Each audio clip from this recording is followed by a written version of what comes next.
kita semuanya sehat-sehat dan baik-baik. Tema kita hari ini adalah Daud diurapi menjadi raja. Minggu yang lalu kita cerita tentang Saul, dan sekarang Daud diurapi Tuhan menjadi seorang raja. Nah, Tuhan mempersiapkan Daud untuk menggantikan Saul. Nah, Tuhan sendiri yang menentukan dengan kuasanya membuat seseorang menjadi berhasil, menjadi raja. Anak sekolah minggu, hari ini kita mau belajar bahwa Tuhan menentukan kita menjadi anak yang berhasil dengan kuasa Tuhan. Mari kita mengikuti sekolah minggu kita hari ini dengan guru-guru sekolah minggu yang hebat. Tuhan memberkati. Shalom, selamat pagi anak sekolah kami. Kita angkat lagu pujian kita. Selamat pagi Bapak.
Sejuta sejuta.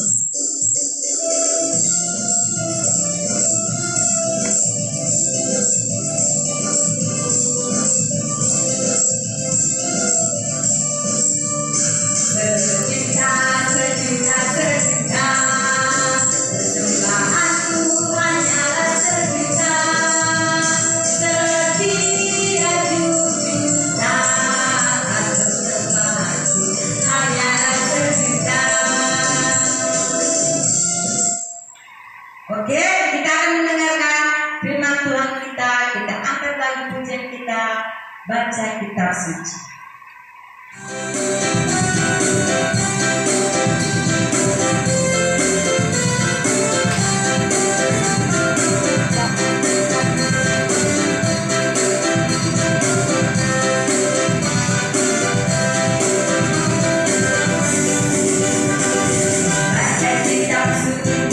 Doa tiap hari, baca kitab suci.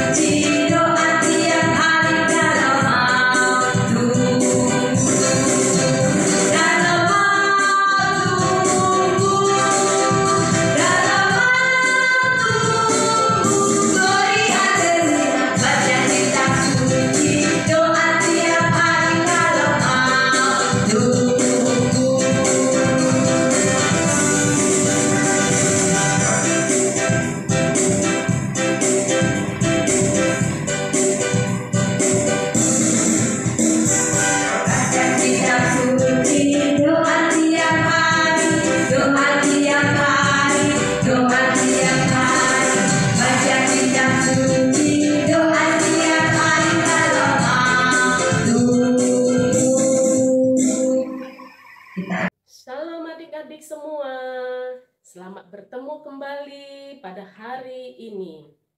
Adik-adik, jikalau pada minggu yang semalam kita mendengarkan cerita tentang Saul yang diurapi menjadi raja, nah hari ini kita akan mendengarkan cerita firman Tuhan tentang Daud yang diurapi menjadi raja, yang diambil dari 1 Samuel pasal yang ke-16 ayat yang ke-1 sampai ayat yang ke-13. Nah adik-adik, sangat senang sekali ya kalau kita berhasil memperoleh apa yang kita inginkan di dalam kehidupan kita. Sama halnya seperti Daud pada saat ini. Daud adalah anak dari seorang ayah yang bernama Isai, berasal dari suku Yehuda. Daud ini pekerjaan sehari-harinya adalah menggembalakan domba-domba ayahnya. Jadi kalau menggembalakan domba, dia tentu akan membawa domba-dombanya ini ke hutan belantara. Sebagai seorang penggembala domba, pastilah dia menghadapi berbagai macam bahaya yang mengancam hidupnya. Dia akan menghadapi binatang-binatang buas yang mengancam domba-dombanya. Dia pasti menghadapi singa, menghadapi harimau untuk memakan domba-dombanya ini. Dan Daud akan menghalau segala binatang buas yang coba mau mengganggu dombanya ini. Sebagai seorang penggembala, dia tumbuh menjadi anak yang pemberani. Namun di dalam keberanian yang dia miliki, dia tetap percaya dan yakin akan kuasa Tuhan dalam hidupnya.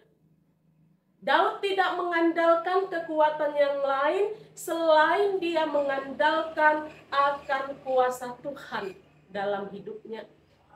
Itu kita bisa melihat adik-adik bagaimana Daud akhirnya mengalahkan Goliat. Dia tidak mengandalkan kemampuannya sendiri, tetapi dia mengandalkan nama Tuhan. Dan akhirnya pun Goliat dikalahkan oleh Daud. Nah, pada saat itu adik-adik, Nabi Samuel datang menjumpai keluarga Isai, ayahnya ini. Isai memiliki 8 orang anak. Daud adalah anak yang paling bungsu, anak yang paling kecil. Pada saat Samuel datang menemui keluarga Isai ini, Daud sedang pergi menggembalakan domba-domba ayahnya. Adapun tujuan Samuel kepada keluarga ini adalah dia memiliki perintah daripada Tuhan untuk menjadikan salah seorang anak Isai diurapi menjadi raja. Lalu Samuel pun menyuruh Isai untuk memanggil anaknya satu persatu di hadapan Samuel. Isai memanggil anaknya yang paling besar, yaitu Eliab. Eliab ini pun datang menemui Samuel. Dalam hati Samuel tentu inilah orang pilihan Allah yang akan diurapi menjadi raja. Karena bentuk tubuh Samuel yang tegap, dia memiliki paras yang berwibawa. Dalam hati Samuel, pastilah ini yang diurapi oleh Allah. Tetapi apa yang terjadi adik-adik? Tuhan tidak melihat fisik daripada Eliab ini.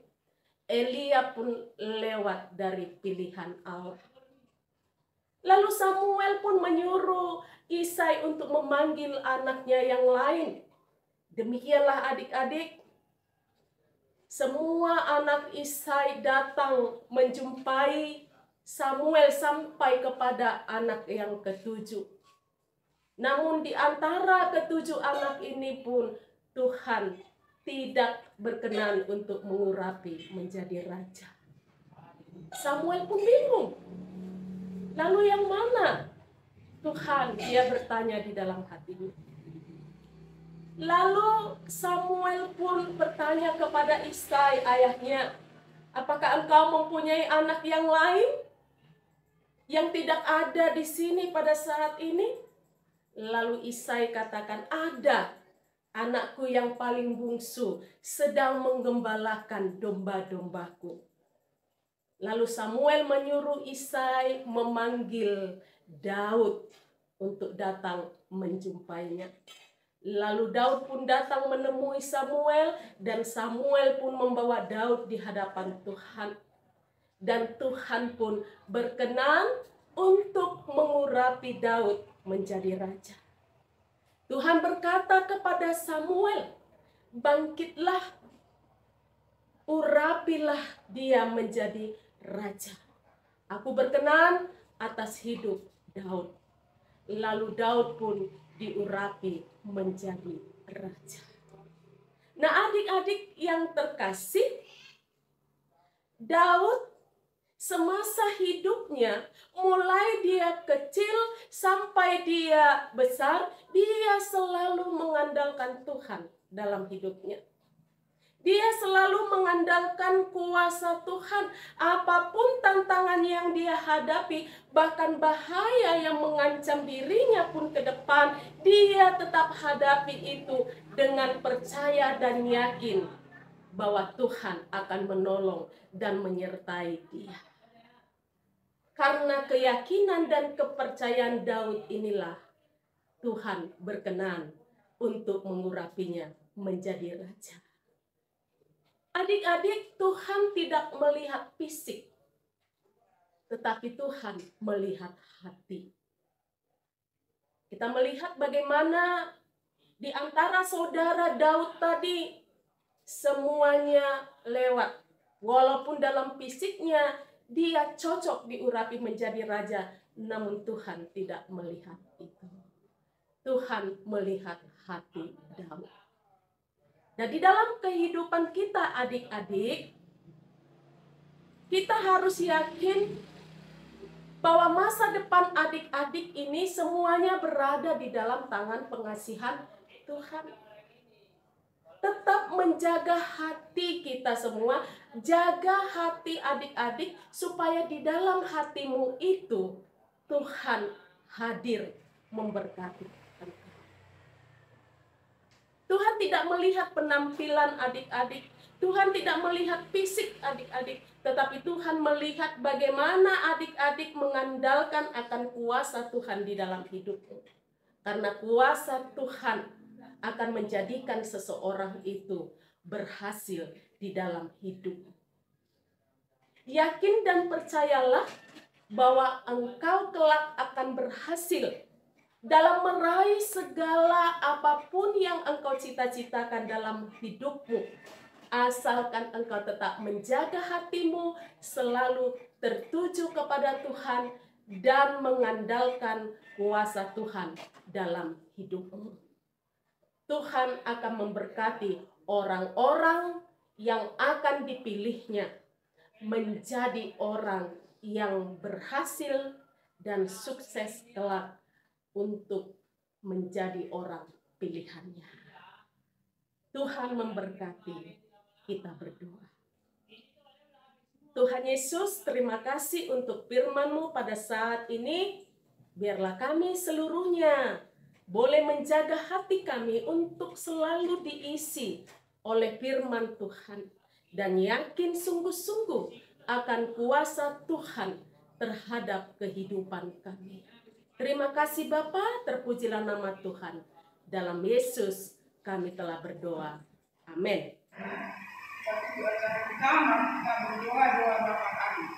Bapa kami yang di surga, dikuduskanlah namamu, datanglah kerajaanmu, jadilah kehendakmu di bumi seperti di surga. berilah kami pada hari ini makanan kami yang secukupnya, dan ampunilah kami akan kesalahan kami, seperti kami juga mengampuni orang yang bersalah kepada kami.